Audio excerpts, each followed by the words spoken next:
एक वेबसाइट का home page बनाना है, हम ये सपोज कर रहे हैं। मैं अभी आपको वेबसाइट दिखाई है तो उसका होम पेज ही देख लेते ना। इसका मतलब क्या हुआ, मुझे बनाना क्या है बेसिकली, मुझे एक HTML फाइल बनानी है। अगर हम एक वेबसाइट देख रहे हैं और उसमें बहुत सारी पेजेस हमें नज़र आ रहे हैं वेबसाइट के ऊपर, तो इसका मतलब क्या हुआ कि इसमें बहुत सारी HTML फाइलें पड़ी हुई हैं। तो हमें बनानी HTML फाइल है, लेकिन जब मैं वेबसाइट को लाइव कर दूंगा तो वही वाली जो फाइल है मेरी पूरी वेबसाइट पे क्या कहलाएगी कि ये इस वेबसाइट का होम पेज है, लेकिन एक्चुअली वो एक फाइल होगी। अब उस फाइल को बनाना है तो अब हम ये देखने लगेंगे उस फाइल को कैसे बनाना है। तो ये हमारा एक फाइल खुली हुई है। जरा हम एक काम करते हैं, इसके प्रीवियस लेसन में जाते हैं और ये इसकी फर्स्ट फाइल है, पहले इसको देख लेते हैं।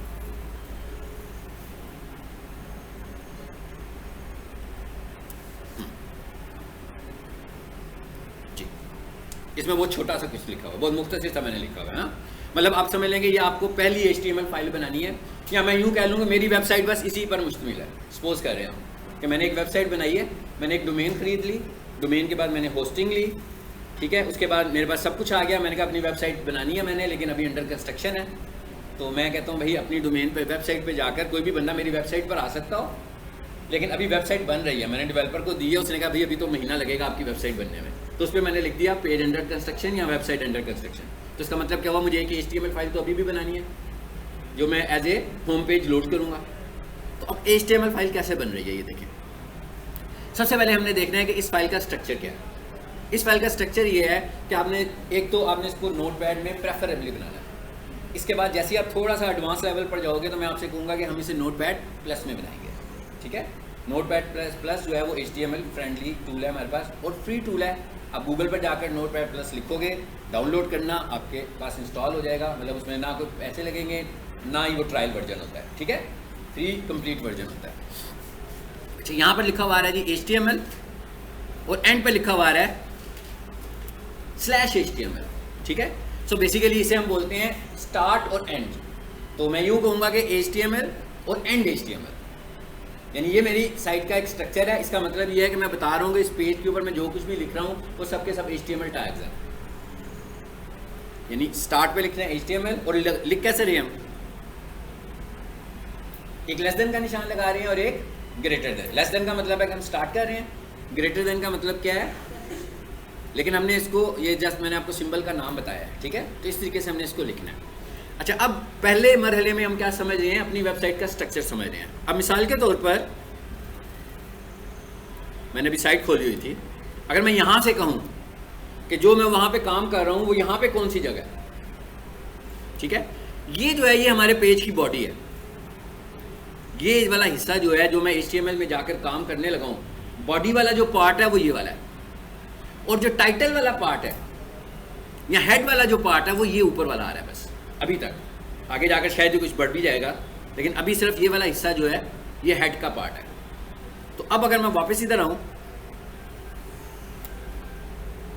तो आपने ये देख लिया दूसरा हिस्सा कौन सा है, हेड का हिस्सा है। तो इसका मतलब क्या हुआ कि आपने जो वेबसाइट का टाइटल देना है वो आपने कहां पर देना है, हेड में देना है। पहला टैग क्या था हमारा, HTML। दूसरा टैग कौन सा है हमारा, हेड। और हेड का मतलब क्या है कि भाई ये मेरी पेज का हेड है, लेकिन पेज का हेड मतलब वो वाला पेज नहीं जो क्लाइंट देख रहा है, बल्कि वेबसाइट का हेड है। और वेबसाइट के हेड में अगर हम मुख्तसर सा समझें क्या होता है तो हम कहेंगे कि वेबसाइट के हेड में डिक्लेरेशंस होती है। हमने कोई चीज़ डिक्लेयर करनी है, कोई चीज़ डिफाइन करनी है, वो सब का सब हम हेड पोर्शन में लिखेंगे, ठीक है। अभी तक जो हम पढ़ रहे हैं उसमें हम हेड में सिर्फ एक चीज़ लिख रहे हैं, डैट इज़ टाइटल। आप जब किसी वेबसाइट को ढूंढते हो तो आप लिखते हैं ना, मिसाल के तौर पे मैं कहूँ एंट्री टेस्ट प्रिपरेशन वाले इंस्टीट्यूट्स में ढूंढना चाहता हूँ तो मैं लिखूंगा entry test preparation in Lahore.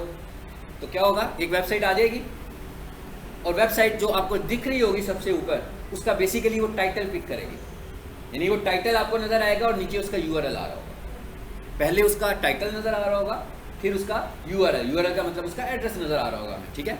सो इसका मतलब क्या हुआ कि जो टाइटल वाला पार्ट है ये तो बहुत अहम है, एज ए SEO ऑप्टिमाइजर तो बहुत अहम है, क्योंकि इसी को तो आपने ऑप्टिमाइज करना है। इसकी एग्जांपल यूँ है, जैसे यहाँ पर मैं लिखता हूँ आकर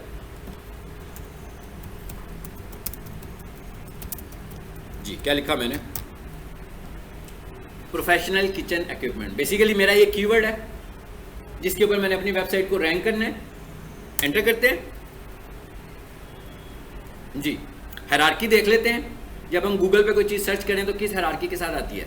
सबसे ऊपर क्या आ रहा है हमारे पास, ऐड, यानी ये है Google add, it is Google add, यानी इस कीवर्ड के अगेंस्ट इन लोगों ने गूगल ऐड लगाया हुआ है। क्यों लगाया हुआ है? क्योंकि इनकी वेबसाइट रैंक नहीं है और ये चाह रहे हैं कि जब भी कोई बंदा इसको सर्च करे तो सबसे ऊपर हमारी आए। यानी कि हायरार्की क्या है कि जब भी आप सर्चिंग करोगे तो सबसे ऊपर क्या आएगा, गूगल ऐड आएगा, क्योंकि ये पेड है, ठीक है, ये ऑर्गेनिक नहीं है, ये पेड है। इसके रोजाना पैसे लगाए जा रहे हैं और हर क्लिक के ऊपर पैसे भी चार्ज हो रहे हैं। जैसे जैसे क्लिक्स हो रहे हैं, अगर मैं भी एक क्लिक कर दूंगा, हालांकि मेरी कोई रेलिवेंस ही नहीं है, लेकिन जिन्होंने ये ऐड लगाया हुआ है उनका अगर पर क्लिक 100 रुपीज़ होगा, 200 होगा, 50 होगा, जितना भी होगा उनको कॉस्ट पड़ जाएगी इसकी। तो ये पेड ऐड है, ये गूगल ऐड में आप सीखोगे। नीचे हैं काफ़ी सारे गूगल ऐड हैं। एक टाइम था, बहुत साल पहले की बात है, जब गूगल ऐड को हम कंसिडर नहीं करते थे इतना अच्छा। इवन हम कहते थे कि भाई ये एड्स हैं, इन पे नहीं जाना, नीचे आ जाओ, एकदम हम ड्रैग करके नीचे आ जाते थे। मगर अब टाइम चेंज हो गया, अब एसईओ से ज़्यादा इंपॉर्टेंस जो है वो गूगल ऐड की है। But depends on company budget, मतलब एक कंपनी का बजट नहीं है, क्योंकि ये तो लाइफ टाइम काम है, ये तो हर रोज़ उन्हें पैसे लगाने हैं। अब एक आज अगर लगा रहा है और साल उसने एडवर्टीजमेंट करनी है तो पूरा साल करेगा वो, तो इस तरह तो उसके बहुत सारे पैसे लग जाएंगे। सो ऑर्गेनिक में क्या है, ऑर्गेनिक में वो सिर्फ मुझे पैसे देगा, 6 महीने में मैं उसकी वेबसाइट को ऑप्टिमाइज़ कर दूंगा और उसके बाद उसकी वेबसाइट कहाँ नज़र आनी शुरू हो जाएगी, कीवर्ड के अगेंस्ट। ये देखें, ये वेबसाइट आ रही है। अब ये कौन सी वेबसाइट आई है, देखें, वही आई है वेबसाइट जो मैंने अभी आपको खोल के दिखाई हुई थी, और ये एक स्टूडेंट ने काम किया होगा, ठीक है। स्टूडेंट ने इस वेबसाइट को इस कीवर्ड के अगेंस्ट ऑप्टिमाइज किया, यानी जहां पर ऐड खत्म हुआ है वहीं पर क्या हुआ, ऑर्गेनिक टॉप वेबसाइट आ गई है। इसके नीचे आकर देखें जरा, एक और आ रही है, और नीचे आकर देखें किचन स्टूडियो आ रही है। अच्छा, इस वेबसाइट का नाम पढ़ें जरा, इस वेबसाइट का नाम है प्रोफेशनल किचन इक्विपमेंट .dckitchen.org, ठीक है। अब हमारे पास वेबसाइट, अगर हम बाकी की वेबसाइट को देखें तो कोई भी वेबसाइट का नाम ऐसा नहीं होगा। एक का नाम आ रहा है kitchenstudio.com, एक का आ रहा है shtraders.com, ambassador.pk। लेकिन ये वाली वेबसाइट कैसे, आपको समझ आ रही है मैं क्या बताना चाह रहा हूँ इस टाइम? इस पे लिखा हुआ है प्रोफेशनल किचन इक्विपमेंट .dckitchen, मतलब डॉट पहले आ गया, कीवर्ड है, बहुत अच्छी बात है। तो आपने एसईओ के पॉइंट से इसको रिकग्नाइज कर लिया। लेकिन ये वेबसाइट मेन डोमेन पे नहीं है, नंबर 1, ये सब डोमेन पे है। और एक बार याद रखें कि जो सब डोमेन की वेबसाइट होती है, गूगल उसको रिकमेंड नहीं करता, मेन डोमेन की वेबसाइट को रिकमेंड करता है। सब डोमेन का मतलब क्या है कि जैसे हम yahoo.com लिखते हैं तो मेन है ना, और answers.yahoo.com लिखें तो सब डोमेन बनी हुई है उसकी, यानी बेसिकली याहू के अंदर ही सब डोमेन्स बनी हुई है। एसईओ का एक फैक्टर ये भी है कि जब हम एसईओ करेंगे और आप किसी सब डोमेन में अपनी वेबसाइट को अपलोड करोगे तो वो कहेगा नहीं कि आपकी वेबसाइट का एक फैक्टर मिसिंग है कि आपने डोमेन नहीं बाय की हुई। तो स्टूडेंट्स को जब मैं पढ़ाता हूँ तो मैं उनको सब डोमेन्स में वेबसाइट लगा देता हूँ।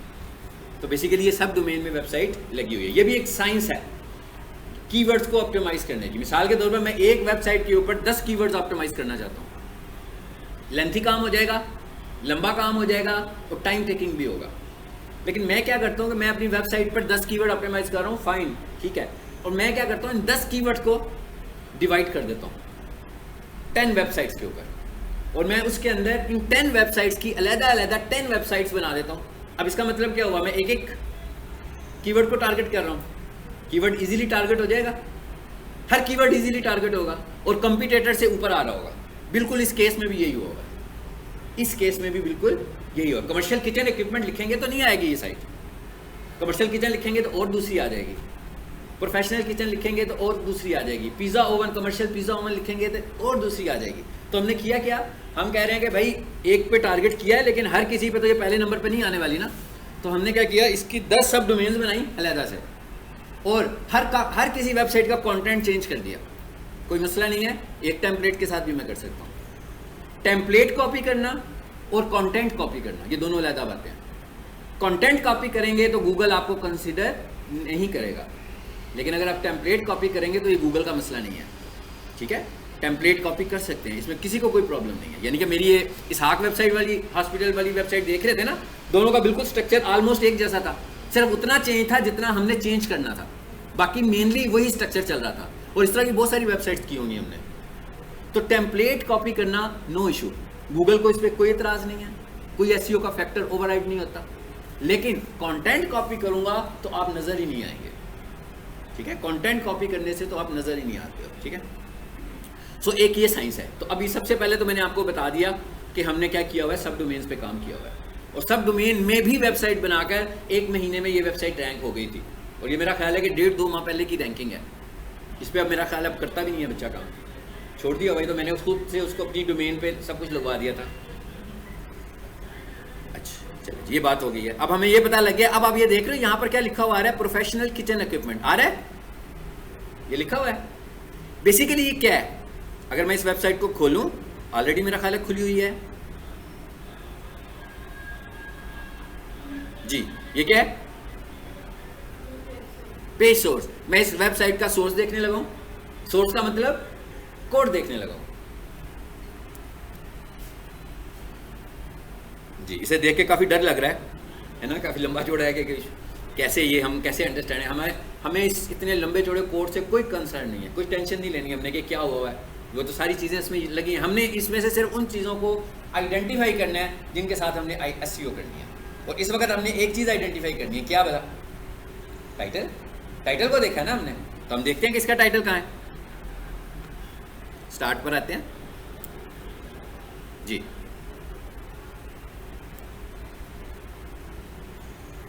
नजर आ गया आपको? यही पहले लेक्चर में सीख रहे हैं। मैं क्या पहले लेक्चर में आप यही सीख रहे हैं, और देख रहे हैं आप किस पार्ट में लगा हुआ है। ये भी आपको पता लग गया किस पार्ट में लगा हुआ है। किस पार्ट में लगा हुआ है? हेड के पार्ट में लगा हुआ। मैं जूम जरा बड़ा नहीं कर पाऊंगा, इसलिए आप करीब आ जाइएगा, क्योंकि फिर रिकॉर्डिंग डिस्टर्ब होती है। अगर आप लोगों को दिखे ना, तो आप फर्स्ट ईयर्स पर आकर देख लिया करें, ठीक है। मैं दूसरे स्टूडेंट्स को तो ये कहता हूँ कि ना आए तो भाई इधर से देख जाया करो आकर। हाँ, सीखने के तरीके होते हैं, ठीक है। मतलब जहाँ आप कंफर्टेबल नहीं है, आपने एग्जैक्टली अपने कंफर्टेबल जोन में जाना है, कि जहाँ से आपको सही पता लग रहा है, ठीक है। मुझे कोई, मैं माइंड नहीं करूँगा कि चीज़ किसी को नज़र नहीं आ रही तो वो करीब आ जाता है, ठीक है। ओके, ये भी हमने सिर्फ एक चीज़ देखी है, टाइटल। आई होप कि आपको ये टाइटल समझ में आ गया होगा। ये मैंने टाइटल यहाँ पे लगाया हुआ है, और ये किस पार्ट में लगाया हुआ है? हेड के पार्ट में लगाया हुआ है। तो अगर मैं इस फाइल को चलाऊंगा तो क्या होगा, आउटपुट क्या आएगी हमें जी? सिर्फ टाइटल ही नजर आएगा ना, पेज पे कुछ नजर आएगा हमें? नो, क्योंकि हमने पेज पे तो कुछ काम ही नहीं किया अभी तक। चले मैं इस फाइल को चलाकर भी दिखाता हूँ आपको। अभी तक मैं इसको क्या कर रहा था, एडिट कर रहा था। अभी मैंने इसको रन करना है। जब मैं इसे एडिट करूंगा तो एडिटर में करना है, जब मैंने इसको रन करना है तो क्रोम में करना है, ठीक है। तो मैं इसको अब रन करने लगा हूँ। फर्स्ट फाइल जिस पे लिखा हुआ है इस पर डबल क्लिक करते हैं। पेज बिल्कुल खाली है, क्योंकि बॉडी नहीं बनाई अभी तक। अभी तक हमने इसकी बॉडी में कुछ भी नहीं लिखा, ठीक है। तो कहाँ लिखा हुआ है ये? मैंने कहा ये लिखा हुआ है ना, ठीक है। और ये हमारा टाइटल है। और बेसिकली आप समझें, ये हम देख रहे हैं कि सबसे पहले और सबसे इंपॉर्टेंटली हमने इसको ऑप्टिमाइज करना है, टाइटल को ऑप्टिमाइज करना है, क्योंकि टाइटल ने ही आपकी वेबसाइट को पूरी तौर पर रैंकिंग में लेकर आना है, ठीक है। अच्छा, अब उसके साथ एक और चीज देखें। टाइटल की लेफ्ट साइड पर एक आपको पिक्चर भी नजर आ रही है, बहुत छोटी सी आ रही है, मैप सा बना हुआ आ रहा है। अगर मैं इस सूरत में देखूं तो यहां तस्वीर है ना। इस आकाई को देखूं तो यहां पर भी तस्वीर है। अभी यहां पर हमने तस्वीर ऐड नहीं किया। आ जाए जरा वापस इस पे, इस फाइल को देख रहे थे हम। ये पहली फाइल है, इसका काम खत्म हो गया यहाँ पे। अब इसका मतलब क्या है, दूसरी चीज जो है हमने क्या किया हुआ है, टाइटल में एक तस्वीर लगाई है, लेकिन टाइटल की विजिबिलिटी तो बहुत शॉर्ट है। टाइटल तो बहुत छोटी जगह है ना, तो वहां पर कोई बहुत बड़ी तस्वीर तो नहीं आएगी। ठीक, आइए जरा एक काम करते हैं, इसकी जो सेकंड फाइल है उसको देखते हैं उसमें क्या। हाँ जी, सेकंड फाइल में देखें टाइटल आ रहा है, सॉरी तस्वीर आ रही है साथ, ठीक है। इसे भी खोल लें।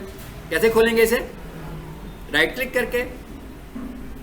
मैं आपसे कह रहा था ना कि अब आपको एडवांस जाना होगा तो अपने क्या करना है, ये आप लोगों ने अपने अपने लैपटॉप पे इंस्टॉल कर लेना है, ठीक है, नोटपैड प्लस प्लस। चलिए मैं इसको इस दफ़ा नोटपैड प्लस प्लस में खोल देता हूँ आपको, ताकि आपको उसका एडिटर भी देखने में आ जाए नज़र। जी, ये थोड़ा ज़्यादा फ्रेंडली है, मैं क्या ज़्यादा फ्रेंडली है, HTML फ्रेंडली है। टैग्स भी आपको इसमें दिखेंगे भी लगाते हुए, तो क्या लगा रहे हैं आप। लाइंस भी इसमें शो हो रही हैं, तो काफ़ी फ्रेंडली है ये, और ये बेसिकली बना ही HTML बेस्ड है, सो ये आपको काफ़ी हेल्प आउट करेगा। अच्छा, अब यहाँ पर क्या लिखा हुआ आ रहा है? टाइटल तो पहले भी लिखा था हमने, यहाँ पर एक और लाइन ऐड किया मैंने, और वो क्या लाइन है जी, मैं पढ़ के बता देता हूँ। एक टैग और लगाया हमने, टैग लिंक है, ठीक है, टैग लिंक टैग है, और ये क्या कह रहा है जी? रिलेशन, किस तरह का लिंक बना रहे हैं हम? रिलेशन का मतलब है कि किस तरह का लिंक हमारा जा रहा है। शॉर्टकट आइकन, ठीक है। ये जब टैग्स की बात करते हैं तो मैं अपनी मर्जी से इसे कस्टमाइज नहीं कर रहा हूँ, ये गिवन टैग्स हैं मुख्तलिफ काम करने के लिए, हम उनको उसी तरह इस्तेमाल करेंगे। सो मैंने लिखा link REL for relation equals to short icon, और उसके आगे लिखा हुआ है href हाइपर रेफरेंस, ठीक है। हाइपर रेफरेंस का क्या मतलब है? इसका आप रेफरेंस किससे बना रहे हो, सोर्स क्या है? href equals to favicon PNG। सबसे पहली तो बात है कि टाइटल में जो आपको तस्वीर नजर आती है is called favicon image. Title bar में आपको जो तस्वीर नजर आती है वो फेविकॉन इमेज है। अब इसको अगर हम SEO के हवाले से देखें तो एक टाइम होता था कि ये बहुत ज़्यादा कंसिडर होता था, आजकल इसकी कंसिडरेशन इतनी ज़्यादा तो नहीं है, लेकिन इसका फ़ायदा क्या है? ब्रांड अवेयरनेस, यानी कोई भी बंदा अपने लैपटॉप पे बार बार इसे खोलेगा तो क्या होगा, हर दफ़ा उसको टाइटल नज़र आएगा, तो एक ब्रांड अवेयरनेस होने लगी हुई है, ईजी हो रहा है, मतलब ये अच्छा लगता है फेविकॉन इमेज लगाना अपनी वेबसाइट के ऊपर। तो इसको कैसे लगाया हुआ, इसका मतलब क्या हुआ? इसमें अब एक और फाइल ऐड हो गई है, एक और फाइल बीच में आ गई ना, जिसका नाम है फेविकॉन इमेज। अब इसका नाम मैंने फेविकॉन इमेज रखा है, डोंट बी कंफ्यूज कि ये फिक्स नेम है, ये फिक्स नेम नहीं है, टैग फिक्स है, नाम फिक्स नहीं है। इस फाइल का नाम चाहूँ तो मैं पीक भी रख सकता हूँ, चाहूँ तो मैं दस्तगीर इंजीनियरिंग भी रख सकता हूँ, ठीक है, चाहे तो मैं बॉल्स रख सकता हूँ, मतलब जो मर्जी लगा लूँ, फाइल का नाम कुछ भी हो सकता है। यानी ये क्या बनी, क्या ये एक इमेज बनी है, तस्वीर है ये, इसका मतलब है ये तस्वीर फोटोशॉप में डिज़ाइन हुई होगी या मैंने नेट से ली होगी, कुछ ऐसा काम किया होगा, तो ये एक इमेज है, और इमेज की टाइप क्या है? PNG है। हमें यहाँ पर PNG फाइल लगानी है, और हमें ज़्यादा से ज़्यादा अपनी वेबसाइट पे फोकस करना है PNG को। दो फॉर्मेट्स हैं जो बहुत कंसिडर होंगे, एक PNG और एक JPEG, ठीक है। तो जब हम इन दोनों को आपस में कंपेयर कर रहे होते हैं तो हम बेहतर फाइल समझते हैं PNG को, कि आपने PNG के फॉर्मेट को फोकस करना है एज कम्पेयर टू क्या आप JPG को करें। मेरे पास दोनों चॉइसेस हो तो मैं हमेशा PNG बनाऊंगा, ठीक है। अब आप इस वेबसाइट को देखोगे तो कहीं आपको PNG नज़र आएगी और कहीं आपको JPG नज़र आएगी, ठीक है। अच्छा, अब आए जरा इसमें वापस फोल्डर में, यानी अब मैंने एक दूसरा टैग बता दिया आपको जी, क्या हुआ? अभी मैंने आपको एक दूसरा टैग बताया,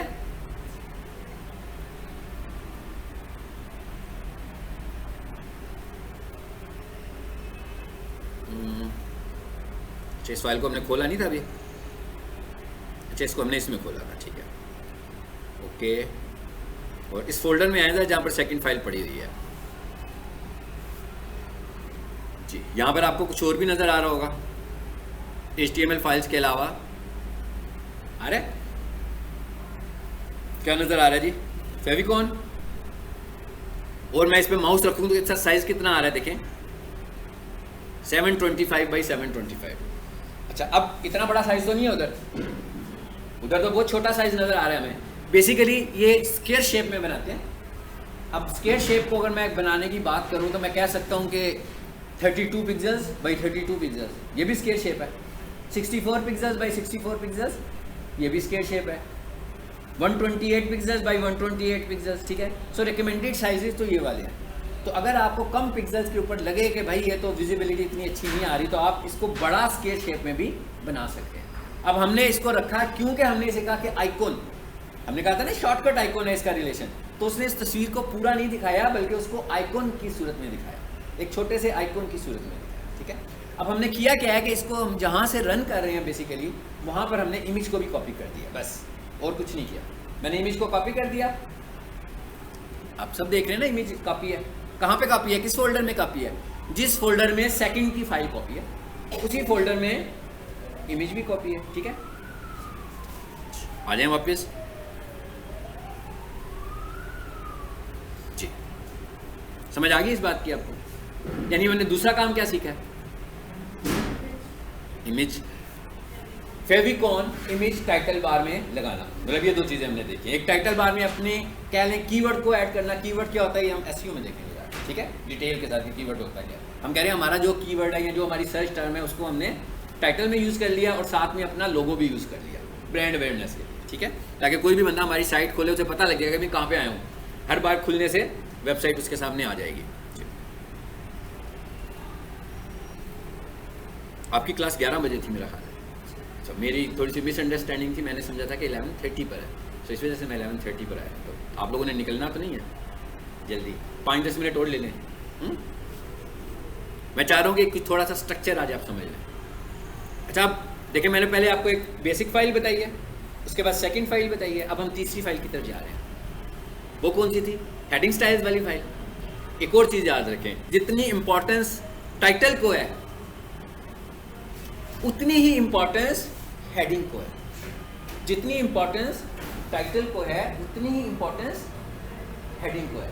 यानी हेडिंग स्टाइल एक बहुत थिक फैक्टर है एसईओ का, और अगर आप इसको फॉलो नहीं करेंगे तो इसका मतलब यह है कि आपने बहुत कुछ लॉस किया, एसईओ में बहुत लॉस किया, यानी आपकी एसईओ रैंक नहीं करेगी। अब मैं आपको जो वेबसाइट दिखा रहा था आप देख भी रहे थे कि उसमें हेडिंग्स थी। बिल्कुल उसी तरह जैसे हम एक किताब कंपोज करते हैं, जिस तरह हम कोई बुक लिखते हैं तो बुक लिखते हुए भी हेडिंग्स बनी होती हैं और नीचे टेक्स्ट होता है और तस्वीरें होती हैं। जिसमें तस्वीरें नहीं होती हैं वो बड़ी बोरिंग सी बुक होती है ना। सेम इसी तरह हम लोगों ने अपनी वेबसाइट के स्ट्रक्चर को भी बनाना है। और हेडिंग्स कैसे होनी चाहिए? हेडिंग्स ऐसे होनी चाहिए कि जब हम कह रहे हैं कि हेडिंग 1 और हेडिंग 2, तो मैं ये कह सकता हूँ कि मेन हेडिंग 1 है और सब हेडिंग 2 है। तो इसका मतलब क्या हुआ कि H2 से लेकर H6 तक सारी की सारी H1 की सब हेडिंग्स है। तो हमने इसी हायरार्की में इन चीज़ों को इस्तेमाल करना है। हमारी हायरार्की बिल्कुल इसी तरह की होनी चाहिए कि हमारी स्ट्रक्चर के मुताबिक आ रही है। ऊपर से नीचे की तरफ हेडिंग्स यूज़ करनी है, ये भी साइंस हमें यूज़ करनी है। मतलब ऐसे नहीं करना कि मैंने ऊपर एक लगा दी हेडिंग 1, उसके फ़ौरन बाद मैंने लगाई हेडिंग 5, उसके बाद मैंने लगाई हेडिंग 2, फिर मैंने लगा दी हेडिंग 1। तो इसका मतलब क्या हुआ कि मैं गूगल को मुतासर नहीं कर रहा हूँ। गूगल मुझे कहेगा कि आपने प्रॉपर तरीके से हेडिंग स्टाइल का इस्तेमाल नहीं किया हुआ। हमने हेडिंग का स्टाइल कैसे इस्तेमाल करना है? H1 to H6, और ज़रूरी नहीं कि 6 के 6 लगाएं, आप बेशक 3 लगा रहे हैं मगर लगाने का स्टाइल आपका होगा H1, H2 और H3। H3, H2 और H1 नहीं होगा। मतलब आपने इस तरीके से हेडिंग स्टाइल्स को लगाना है। और हेडिंग स्टाइल्स क्या हैं जरा इसको भी देख लेते हैं।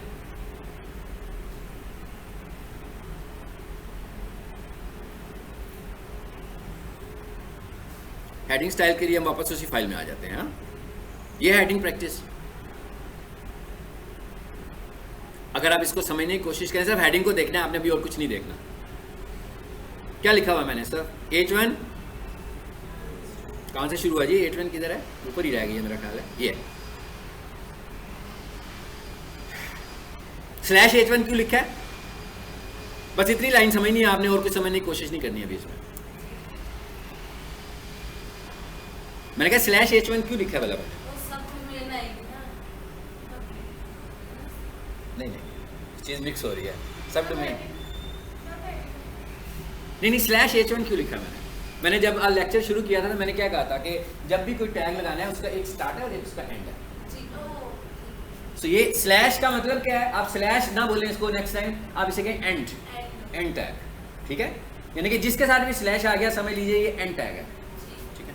तो ये पहली हेडिंग लग गई है, नीचे आए, ये दूसरी, ये तीसरी, ये चौथी, ये पांचवी, ये छठी। ये प्रैक्टिस के लिए हमने सारी लगाई हैं ताकि आपको पता हो। लेकिन आपने अपनी वेबसाइट जब बनानी है तो ऐसे नहीं है कि आपने सारी चीज़ें इस्तेमाल करनी है। आपने वो चीज़ें इस्तेमाल करनी है जो आपको लगता है कि आपकी रिक्वायरमेंट है, ठीक है? सब चीज़ें इस्तेमाल नहीं करनी है। इस फाइल को अगर मैं चलाऊँ,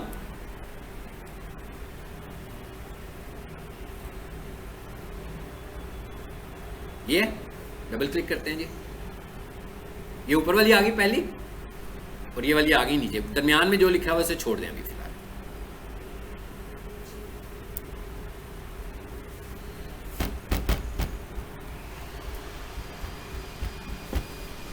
ये था हमारा कुछ थोड़ा सा बेसिक स्ट्रक्चर, ठीक है? क्योंकि आज फर्स्ट लेसन है। फर्स्ट लेसन मुझे पता है कि स्टूडेंट का एक पहले माइंड बनना होता है ट्रेनर के साथ के भाई पहला तो बैठ के आप सिर्फ ये डिसाइड कर रहे होते हैं कि हमें इनकी समझ आएगी कि नहीं आएगी, है ना? कंटेंट के ऊपर कम फोकस होता है, टीचर के ऊपर होता है कि समझ आ जाएगी कि नहीं आएगी। ठीक है, मैं खुद से ट्रेनर हूँ, बहुत पुराना ट्रेनर हूँ, इसलिए मुझे सारी साइंस का पता है। सो आपको आज के दिन मेरी 50% तक समझ आ जानी चाहिए। ठीक है, इससे ज़्यादा नहीं, आहिस्ता आहिस्ता चीज़ें बेहतर होंगी। ठीक है, अब एक दो इश्यूज़ हैं जिन्हें हमें रिजॉल्व कर लेना चाहिए।